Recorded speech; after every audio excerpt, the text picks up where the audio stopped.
Our next speakers are Professor Bar-Ilan and Dr. Shveiky. Judit Bar-Ilan is a professor at the Department of Information Science here in Bar-Ilan, and her areas of interest that relate to this conference is internet research. Dr. Shveiky is now the Superintendent of Libraries at the Ministry of Culture and Sports. She was formerly the Chief Librarian at the National Library. So I'll start first, and then I'll hand over to Rivka later on. So I'll start with the general introduction on a short one on growth models on the web. So perhaps you're aware of the Barabashi and Albert model of preferential attachment when they try to model the growth of the web.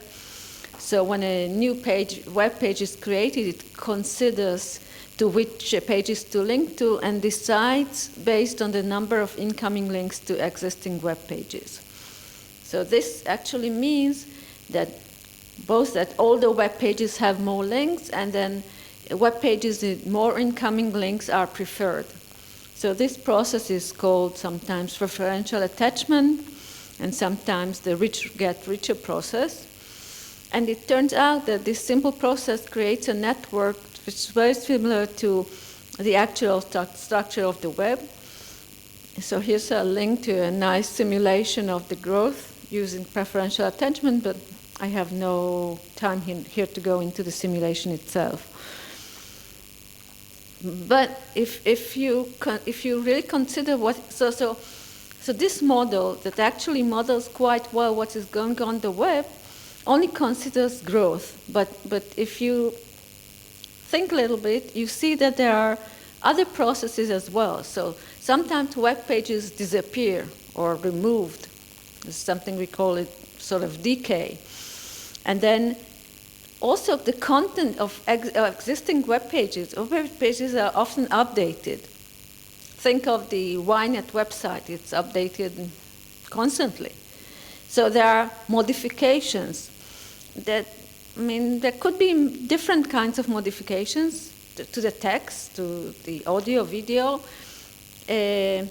which sort of influences only the web page, but there can be modifications to the outgoing links, which changes actually the link structure of the web.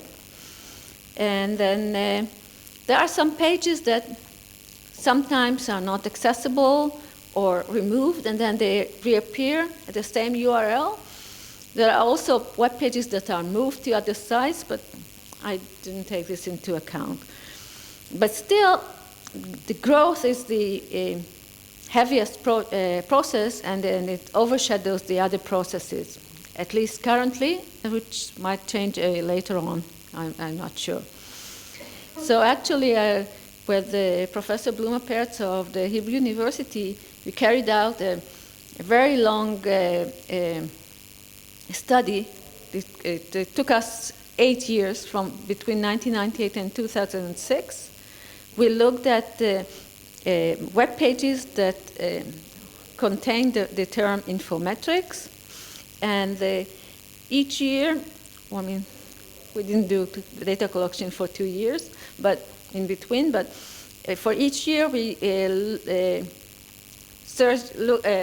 used several search engines to gather the data. But in addition to that, we also looked at URLs that were defined at previous data collection points, and if they were not retrieved at the given data collection point, we tried to revisit these URLs to see what happened to them. They could have the URL could have been removed, or the content maybe has changed. So this methodology of trying to identify new pages through search engines and then revisiting the old pages enabled us to study disappearance and content changes in addition to growth. We didn't study specifically what happened to the outgoing links, but as you can see here in the graph, there was exponential growth in the number of URLs. In 1996, we only identified 866 URLs. And in 2006, this number grew to more than 28,000. And it became very, very tedious to collect all the URLs. So one of the reasons that we stopped the study. And actually, I did a quick check when I wrote this presentation. And Google today reports about more than 100,000 results for the term Infometrics and Bing about 27,000. So this growth process probably continues. But you see, on the last year, we identified about 29,000 URLs. But altogether, during the 8 years, we identified a little bit more than 32,000, which means that something happened to some of the URLs. Some of them disappeared totally from the web, and some underwent some modifications that the term Infometrics didn't appear in them anymore. So here's a small example. In 1999, we had 1,249 URLs, and you can see what happened to them over the time. I mean, by 2002, only about 500 of them remained, still existed and contained the term Infometrics. 620 of them already disappeared. Another 120 still existed, but their content changed. And if you go to 2066, only 266 existed and contained the term, and nearly 900 of the pages already disappeared. So there is this process of disappearance and also changes in content. Okay, so Infometrics is a general topic. It might have some peaks before conferences, or if there are some scientific breakthroughs in the area, but it's more or less a stable topic. Now I will switch to websites of political parties. It turns out that their rhythm of changes is quite heavily influenced by elections. So I wanted to ask you, when did you last visit a website of a political party? If ever, but if you, okay, so Sharon is an exception, but usually, if you are a party activist or a member of a party, you do that quite often, but otherwise, I'm not sure, actually. We'll see some examples. Actually, you might do it before the elections to check the party's program or something like that. So here's a short history, as I view it, of Israeli elections and the internet. So the elections in 1999 probably, it turns out that this might not be true, but probably the first elections with party internet sites. I didn't follow that very closely in 1999, but I looked at websites, and I remember that we could not locate a website for Shas, which is a religious party. And actually, at the end, we phoned their office, and they told us that they didn't have a website for ideological reasons. This is quite interesting, because in 1999, they gained 17 seats, and in the following elections, they only gained less. They had less seats in the parliament, so they did quite well without an internet website, it turns out. And then, as I said, I didn't follow the party websites then, so I went to the Internet Archive, and I found before, after, sometimes in 1999, this is how the Israel Beitenu website looked like then, quite interesting. Actually, there were some sites, they had text on it, but the Internet Archive displays the text not in the correct direction, so that's more difficult to see, so I chose some with more pictures. So that's a Communist Party, Hadash's website, and then this is the Ichud HaLeumi, which is a right-wing website.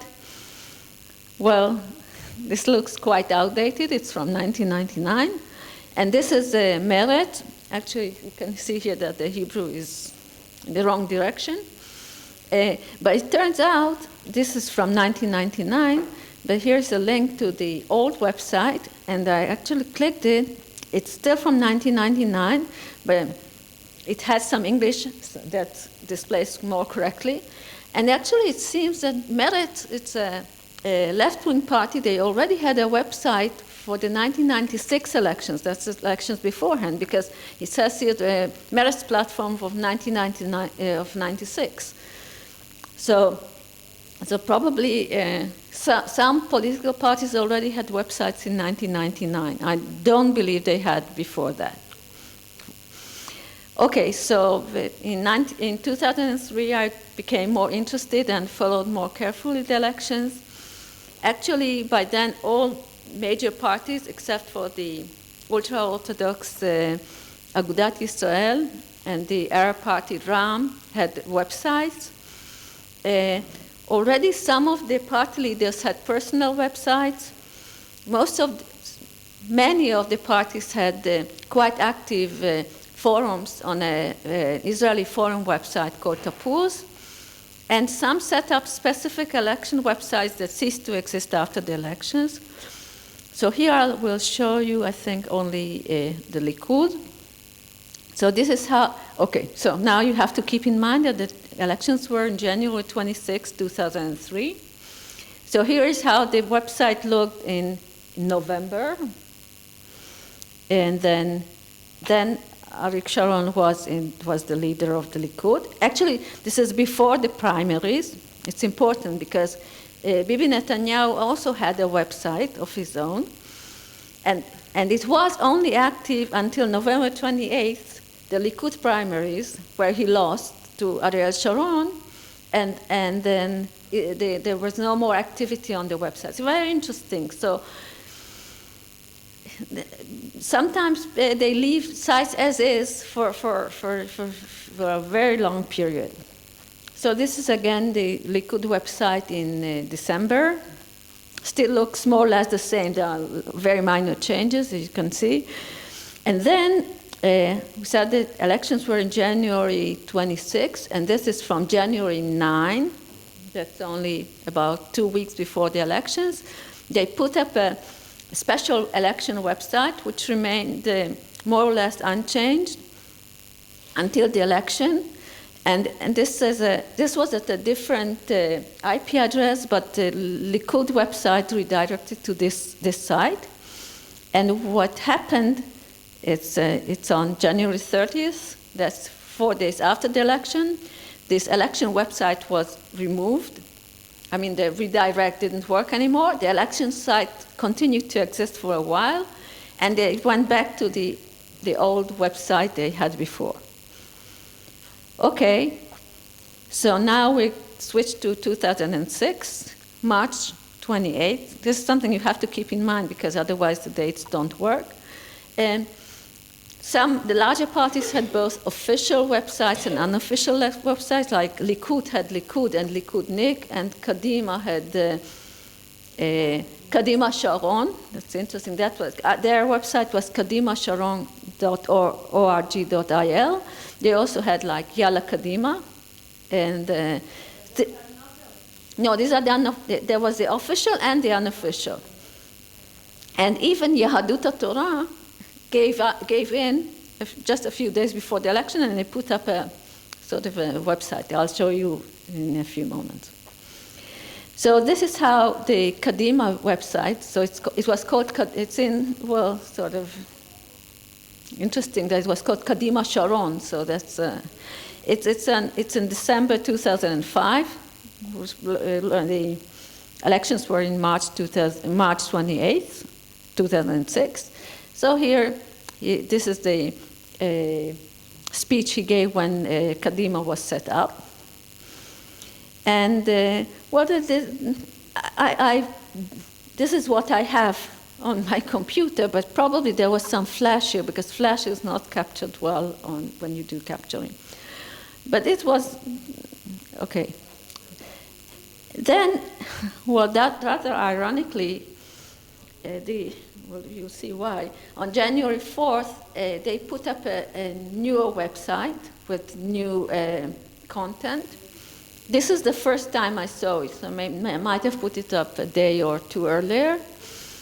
And actually, this was the day that Sharon lost consciousness. So on January 5th, here you can see מתפללים לשלומו של ראש הממשלה.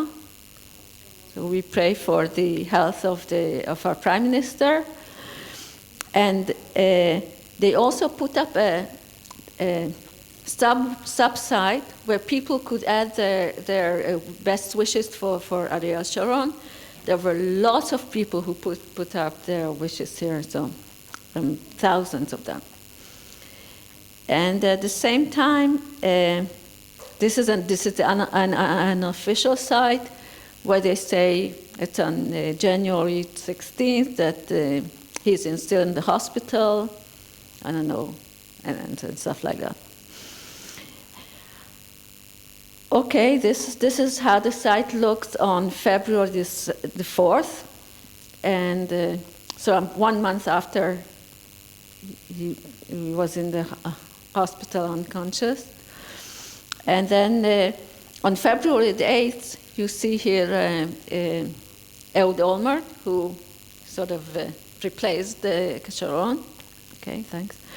And then this is the Yalla Kadima website, which is much less official. And then this is on just a few days before the elections. Now maybe you see here Ariel Sharon more prominently. And then 1 day after the election, here's a short note that here's his speech after he won the elections. And now we'll go to the Likud, which they... okay, so the Likud website on December 2005 actually looked almost exactly the same as it looked in 2002. And then you didn't see anything more or less on this website. And then on the Likudnik, that's the unofficial website, when Sharon got sick, they have here a note on that. Because actually it's quite interesting. I didn't go into that not for this talk, but there are things that you see on the websites of the parties, but there are things that you don't. So you have to see what they don't react to as well. Could be quite interesting. And then on January 20, so it's March, so quite some time before the election, the website went down. They said it was for a short time. It wasn't up for quite some time. And then in the meantime, the Likudnik website, so you can see it's an unofficial website, so they were quite, they said, Kadima Ra'al Israel, Kadima is bad for Israel. So they could say things against the Kadima party that probably they wouldn't say it on the official website. So the unofficial websites also have an interesting position in these things. And this is how the Tappuz forums look like at that time. And then, well, I hope I make it in time. Okay, so on February 15th, the new website for the Likud came up. So you see it's more modern than the older one. And then this is just 1 day before the elections, and there were no changes to the Likud website after the elections, actually. And this is how the Yahadut Torah website looked. This was sort of a very stable thing. It wasn't interactive or anything like that.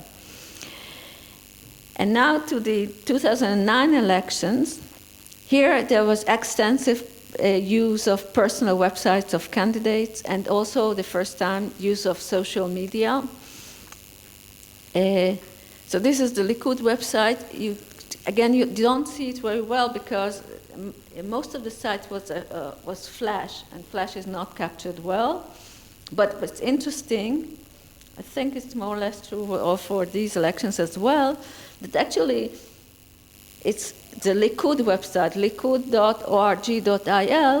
but it redirects to Netanyahu's website. So it's Netanyahu.org.il, which actually shows the change in the trends that the person heading the party is the central figure in the elections. And here you see the use of social media on the Likud website. And here I luckily took a screen capture, so now you can see the whole thing better. This is how it looked. And then he asks us to be with him. He needs us. So it was sort of a personal touch. So the elections were on February 10th this time. This is on February 5th. They say, yeah, well, okay, I need 2 more minutes. 4 days left. And it's interesting, so now they are more aware of the need to update the website. So this is the day of the elections. The election polls come out at 10 in the evening. This is at 10:30 p.m. So they already put up the results of the election polls. And the next day they have the almost final results. Of course, they're proud of it, but they did spend time here and invested probably quite a lot of money in this website. And this is Kadima. Again, it's in November 2008, shows there wasn't much activity in between elections. And this is in November 28th. It's quite interesting to see Ehud Olmert still appearing so prominently, but you have to look up Wikipedia to see the timeline. And sometimes later they switched to Tzipi Livni. And Tzipi Livni has her own website, and also for some reason I captured her Facebook page. And then and you see here again the links to the social media websites. So these become much more prominent in 2009. And that's just that's the election day. And then Kadima, I don't know if you remember, they got the largest number of seats in the Knesset, but this wasn't enough for them to form the government. But at 10:40 p.m. on the day of election, they were still very optimistic. And then the next day, they already saw that having the largest number of seats is actually not enough, probably, to form a government. So these elections we just had now, I would call them the Facebook elections. Some parties did not maintain a site at all, and most of the activities took place on Facebook. But I'm not going to show this to you. And now I turn over to Rivka for the National Library and Internet Archiving. The objectives of the project were to examine the feasibility of creating an archive of Israeli websites in the National Library, and to create a starting point from which to continue developing a national Internet archive. I'm too short for this. The National Library chose a subject. It was websites dealing with the Israeli-Arab conflict. 20 websites were selected, and I emailed each of them to obtain their permission to be archived. I received confirmation from 18. Each website was archived once a month from mid-November 2003 through May 2004. The archiving was conducted through simple means, my home computer and the free program called Offline Explorer. The program allowed me to define the limits of the archived content by setting the hierarchy of the pages and the depth of the links. The capturing of certain types of files and links failed, such as links that activated the JavaScript. For example, in the memory website, all these links are activate JavaScript, and when you click on them, you got error message. Other problem was with flash images. Some of them were captured quite well, like this map, but other at the same site could not be downloaded, and we could not determine the reason. And some file with ASP extensions also create problems. But most of the websites were captured quite well. The internet was much simpler those days.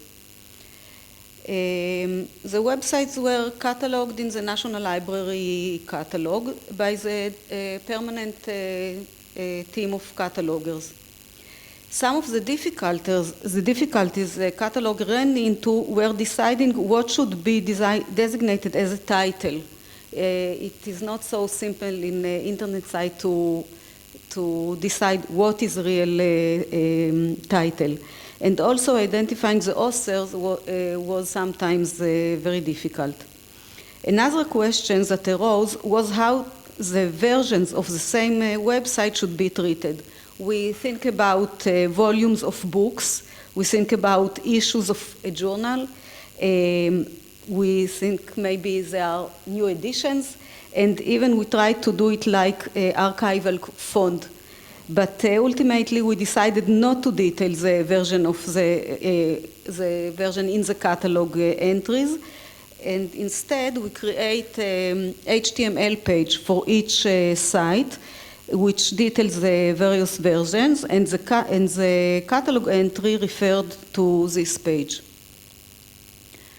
This was the first attempt in the National Library, and 3 years later, the National Library entered into another archiving project. It was in anticipation of the election for the 17th Knesset in 2006. The library legal department and the archives department began to gather election material. As Eyal said this morning, the library has an abundant collection of printed election material dating back to 1949, the State of Israel first elections. In 2006, the library decided to gather materials of election from all published formats. So we collected CDs and also radio and television broadcasts, which are cataloged in the National Library catalog and can be listened to in the music department. And for the first time, the National Library also collected websites of the elections. A group of students from the Department of Information Science in Bar-Ilan University and librarians from the National Library used popular search engines to search for websites dealing with elections. And we compiled a list of 84 websites. You can see the breakdown of them. Based on legal advice, we didn't ask for permission, but instead we notified the websites that we are going to capture and with the intention of opening the capture to the public. We asked them to notify us if they objected, but we received no objection and we just go ahead. Each website was captured once a week. This time we used another free program, HTTrack. HTTrack was selected because some of the largest projects in the world in those days used it. This program did not capture JavaScript and some Flash images either, but this time we also encountered additional problem. Some of the links refer the user to the active internet. For example, a few days ago I looked at this page, but this is an archive page, but when I clicked on Kalkala, I got a page from the active internet. Another problem was that during some of the captures, the robot collects several pages that the website referred to by linked, but they were not part of the site, and did not comply with the capturing criteria we programmed into the robot. Having these unnecessary pages is a problem as far as copyright because we didn't notify the creators. We took the risk, though, and opened the collection to the public. But we had to delete some pages as a result of 2 complaints of copyright infringement. And again, 3 years later, the library prepared to archive election website of 2009. At that time, I was writing my PhD thesis at Bar-Ilan University, again with Professor Judit Bar-Ilan, and my research dealt with the development of collection policy for national web archives. The National Library agreed to cooperate with my research.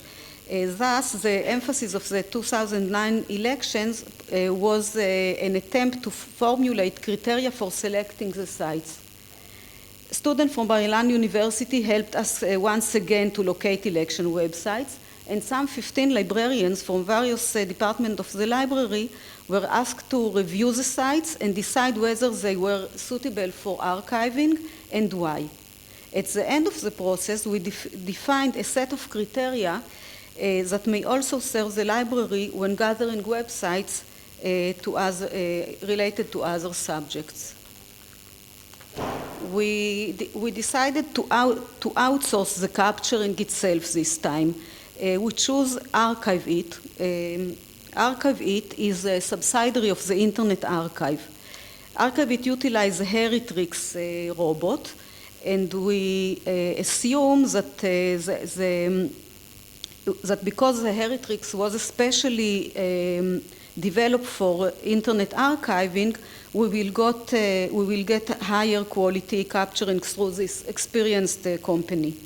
Our budget allowed us to archive about 100 websites. This is how the collection looks like. This is a page with a list of versions, and for example, this is one of the pages that were archived.